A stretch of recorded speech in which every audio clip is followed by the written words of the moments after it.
মা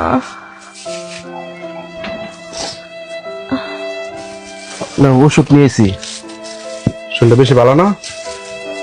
না এই খাবারটা খাইয়া ওষুধ গুলো খাইয়ালো। তুমি কি দোকান বন্ধ করে আয় পড়ছো? হ্যাঁ, আর একটা কথা শুনো, তোমার ভাই আসছিল আমার কাছ থেকে 50,000 টাকা নিতে। দিছো তুমি? হ্যাঁ দিছি, আর তোমার আব্বার একটা লুঙ্গি কিনে দিছি, আর আমার একটা শাড়ি কিনে দিছি। ভালো হইছে। তোমার মন খারাপ কি লিগা?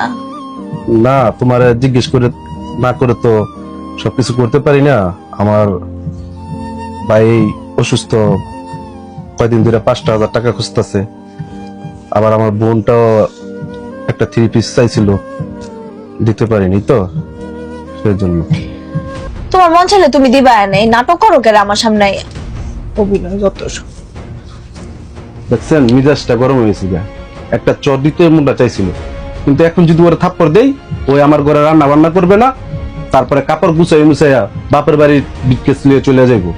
বড় আফসোস, সমাজের বউগুলো যদি জামাইয়ের মা ভাই বোনদেরকে আপন মনে করতো, তাহলে এই ধরনের ঘটনা ঘটতো না।